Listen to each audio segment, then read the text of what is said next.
And good evening. I'm Dana Devine, your host, the Community Engagement Specialist at Equal Hope. Welcome to Equal Hope on CAN TV. Equal Hope is an organization right here in Chicago, ready to assist you with a free mammogram if that's what you need, a free cervical screening. They'll help you get into a medical home and pay for your first appointment. They're an amazing organization, and all you need to do for that free primary care cervical screening or mammogram appointment is to give them a call, 312-942-3368, or you can visit equalhope.org. We support HPV vaccinations, COVID, flu vaccines. They do so much amazing work at Equal Hope. We have resources for doctors, for providers, for caretakers, for patients. All you need to do is stop by our website, equalhope.org. I want to remind you that on August 27th, I want to invite you on August 27th, we're having our Equal Hope Beach Party. It's at Calumet Park Beach, 95th Street, all the way east. You can't miss it. Saturday, July 27th, from noon until 4 o'clock. It is free. Free food, free music, free games and raffles. Fun, free family fun. And we're gonna have health screenings on deck. So there's an opportunity for you to dental screenings, eye screenings, and more information on how to stay healthy and live your best life. All you need to do to sign up, you do need to sign up, and you need to go to equalhope.org, and there's a link to the Eventbrite and sign up. So we need to have a kind of an idea how many family members will be out to have a good time at our first annual beach party. So I'm looking forward to meeting you out there. Today we're talking about breast cancer survivorship. I know by now most of us there's somebody in our family, we have come face to face with breast cancer. Hopefully it hasn't come knocking too closely, but for a lot of us it has, including myself. And today we want to talk about survivorship. I have a very good friend and a fellow survivor with us today, Tracy Kincaide. And, first of all, I wanted to say that your testimony honestly might be the most important thing out of your mouth. So don't be afraid to share. And I'm certain that somebody's going to hear something here today that is going to be relevant for you. So thank you right now in advance for tuning in and getting this great information. Get a pen and paper because a lot of times you need to write information down. All right, Tracy, it's time to share. Thank you, first of all. Thank you for stopping by. Tell us a little bit about yourself. Well, Dana, I'd like to thank you for having me on today. We are no strangers, but this is an amazing opportunity to be here this evening. So yes, guys, I'm Tracy R. Kincaide. I am a mother. I am a singer, songwriter, author, producer, and actress. Yes. And just want to come on today just to share a little bit about it's a lot to share, but I can't do it all in one setting. So let me give you this part of what's really plaguing my heart today. I am, as some of you may know, a two-time breast cancer survivor. And on my second diagnosis, oh my God, the way it was found was like so crazy. I gone to my regular screening.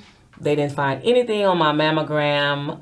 It just so happened that I had a pain in my arm a few weeks before, and something was prompting me to remind them that I had the pain. And so because of that, that's when the ball got rolling for me. As a matter of fact, I am going to be 1 year from just when I was diagnosed last year. Thank you. Yeah, hallelujah. And so anyways, I was told that I have dense breasts, which a lot of brown and black women have been told. But so what does that really mean? What does that mean when someone tells you that you have dense breasts? And like anything else is like, okay, well, if you don't know and you don't ask a question, nobody gives you the information. It kind of like rolls off your back, and it's like, okay, and you continue to move on. Well, I want to tell you guys that if you are ever told that you have dense breasts, then there are questions that should be asked. Okay, so you have always had dense breasts. Absolutely. Okay. And you were diagnosed the first time at what age? 44. And you found it in what type of exam? I found the lump myself. Just A self-exam. Self-exam. Self-exam. And when I went to have it investigated, it was malignant. Okay. At 44. At 44. Yes. And what's kind of like what stage? What was your treatment plan at that time? So at the time, it was a stage 2. It was invasive ductal carcinoma, stage 2. It already had spread outside the duct, so then that made me a candidate for chemotherapy and radiation, and the after drug tamoxifen. After. Post treatment. Yes.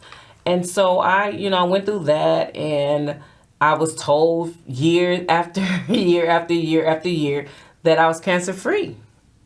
Because I've never missed, and I'll get back to that dense breast situation. I never missed a breast exam, never missed an annual appointment. And so when the cancer was detected in 2023, and after that it was detected, and then we found more cancer because more extensive tests were done on me. We found it through an ultrasound because they did not find it through the mammogram. It was the ultrasound that actually found the first spot. But because of the type of cancer, guys, and it wasn't a recurrence, it was a totally different cancer, which was lobular. It was a invasive lobular carcinoma. And that the difference in the ductile and the lobular is the duct is where the milk comes out, and the lobular is where the milk is made. And so there's a lot of fatty tissue, along with the breast being dense and it being where the milk is made, is very difficult to detect. So all the years that I was having my screenings, my mammogram screenings, and being told that I was cancer free, I was walking around with cancer in my breast because I wasn't being screened thoroughly enough.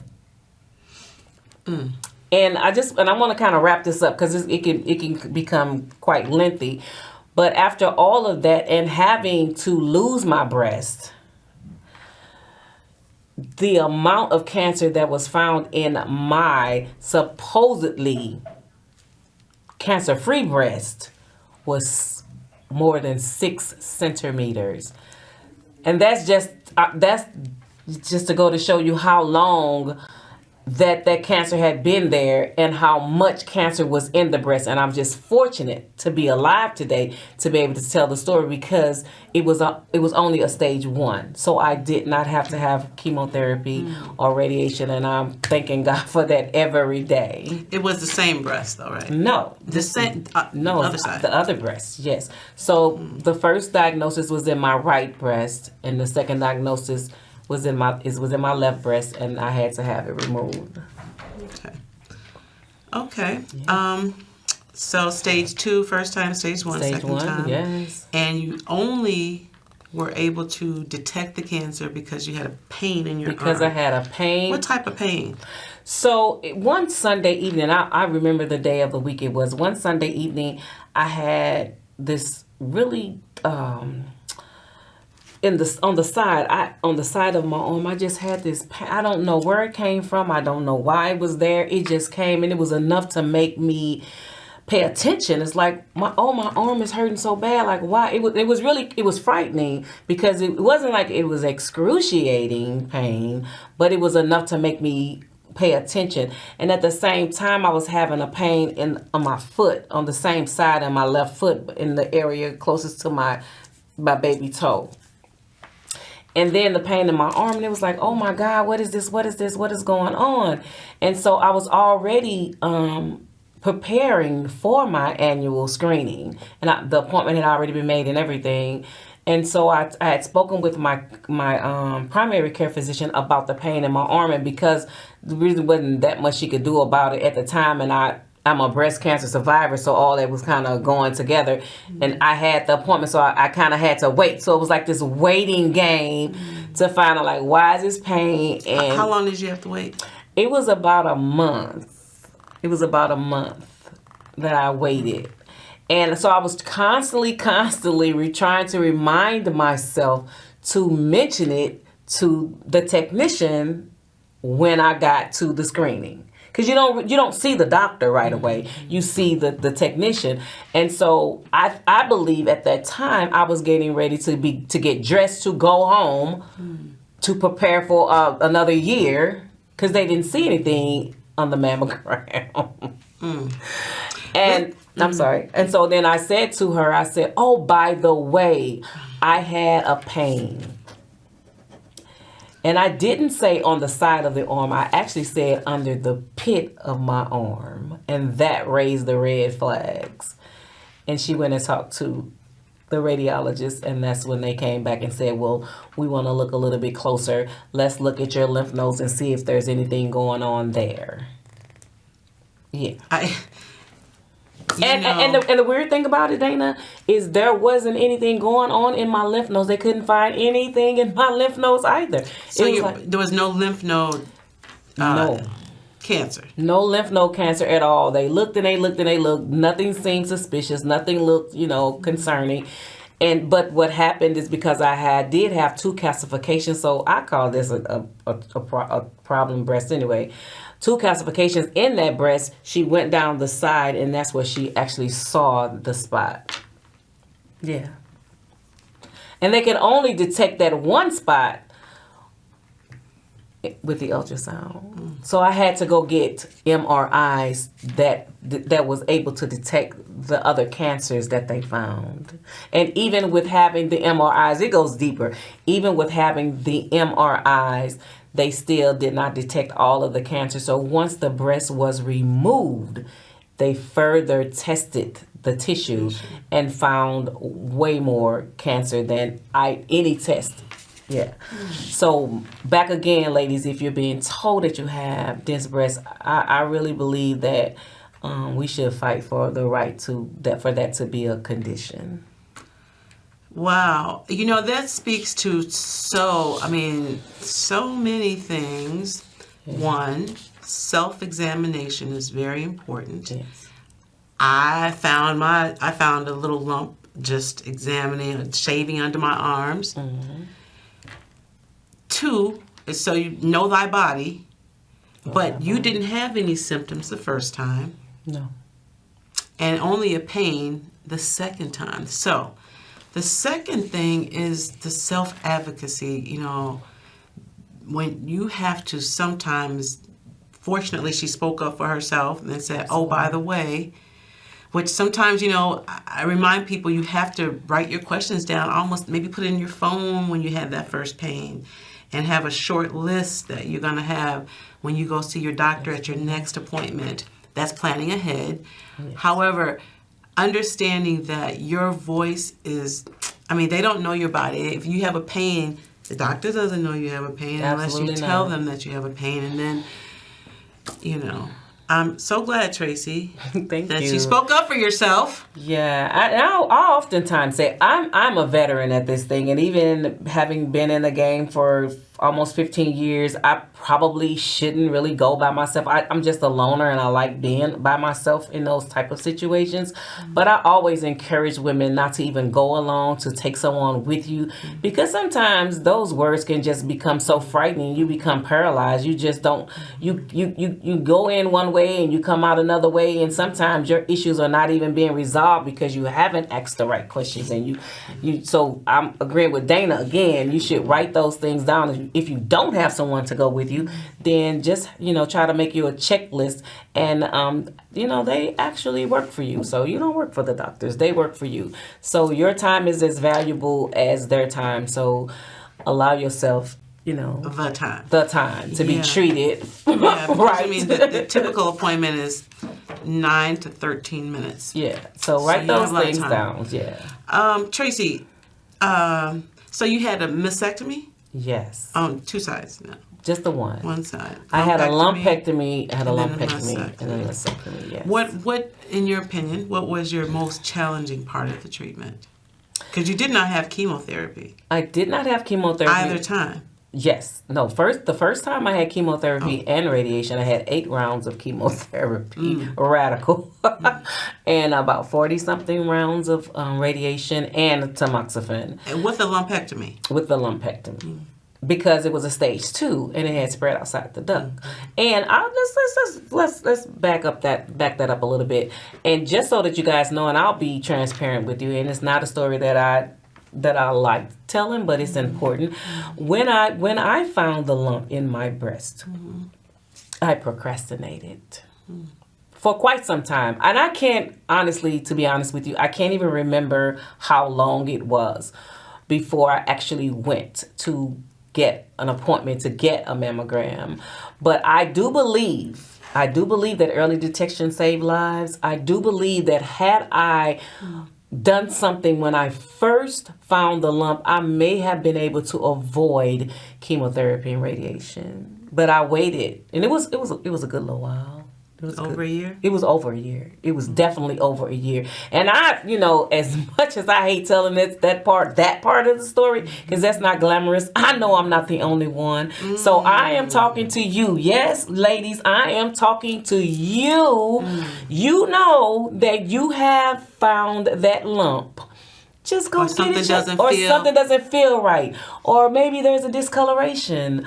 Or maybe your breasts are swelling. I don't know what your situation may be, but if you find anything that's outside of the norm, then you need to be going and having it checked out, because it could save your life. And not only just save your life, it could help you to avoid some. Chemotherapy is horrible. Radiation is not a fun thing. And if you can avoid having that type of sending your body through that type of trauma, then go. And I just want to encourage you to do that. Just go and see about yourself, because fear, what is fear? Yeah. And this is where I'll jump in again and remind you, if you are hesitant because you don't have any insurance, you don't think you can afford it, besides the fear, Equal Hope can support you. If you speak Spanish, Equal Hope has a Latina navigation team to support you. Absolutely. There are no more excuses.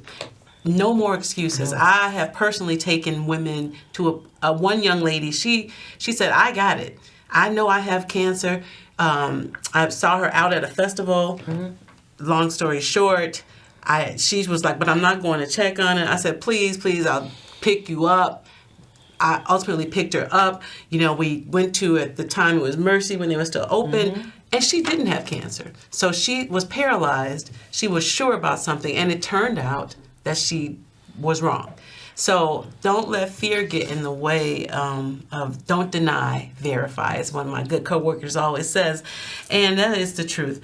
So Tracy, you have made some lemonade out of your lemons, and you've turned your situation into art, in art forms. Yes. And let's talk about that. Well, again, I am grateful. I'm grateful for my support. I'm grateful for Equal Hope. And just so that you guys know, I sit on both sides of the table. I have been partnered with Equal Hope, with my not-for-profit organization, where they came out and did screenings and signed women up and all those amazing things that Equal Hope does. And I've also sat on this side where I didn't have the health insurance, and I needed to have that mammogram, I believe, like twice. So at Equal Hope, they helped me. They navigated me through my entire journey. As a matter of fact, they're still assisting me now. I've gone through a lot of stress, a lot of mental stress.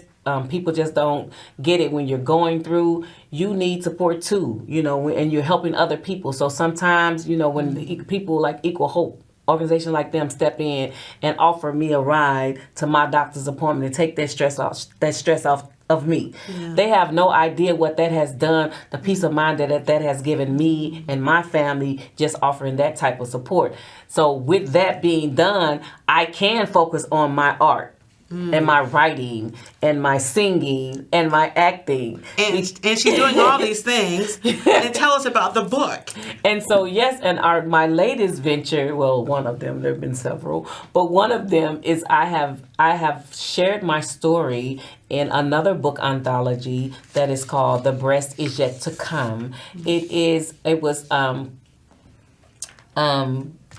put together by Dr. Joanne Glenn, who is one of the great supporters of the Tasha Joyner Foundation. And so all of the proceeds from the book goes to the Tasha Joyner Foundation for the Butterflies, which I am actually currently a member of the Butterflies. So yes, we encourage you guys to go on Amazon, and we'll keep you abreast of our next book signing. I think that's so great. Tracy, so, I mean, look at her, ladies and gentlemen. She has been in the trenches twice. And this is an example of you don't necessarily look like what you've been through. And she has such a positive outlook, which I think is a really important part of the journey. It's a mindset.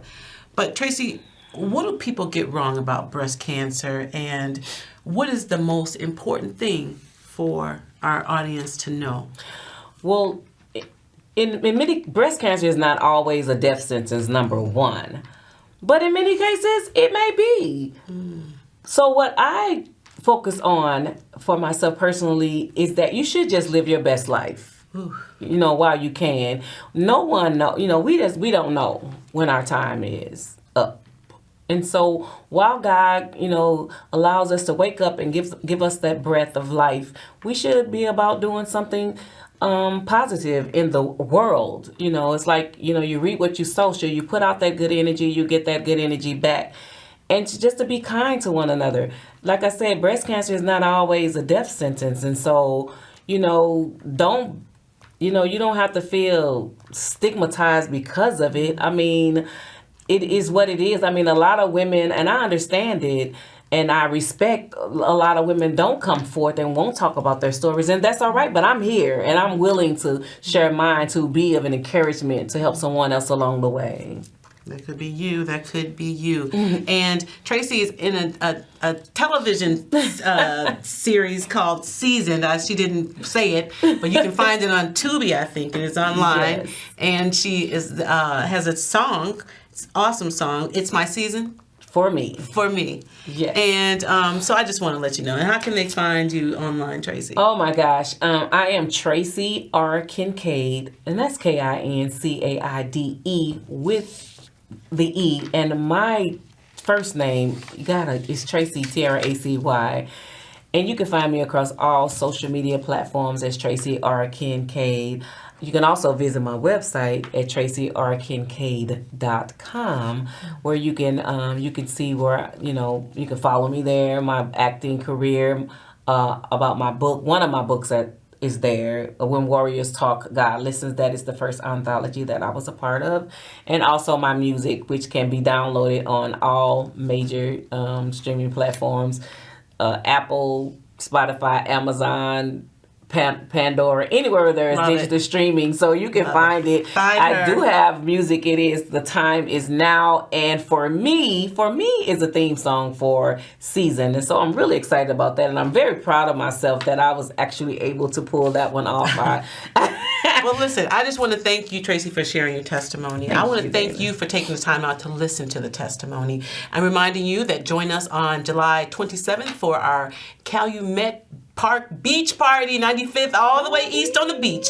And from noon until 4, stop by equalhope.org and find out how you can sign up so that you are part of that big free fun, free food, free fun, free screenings. It's all right there. Meet me back here on July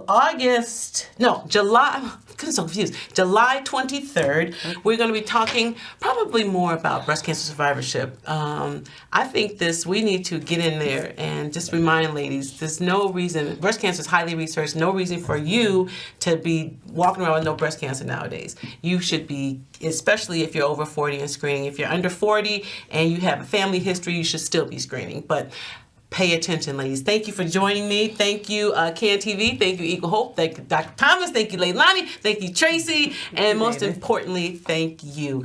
We'll be back here next month. Until then, I'll see you at the beach.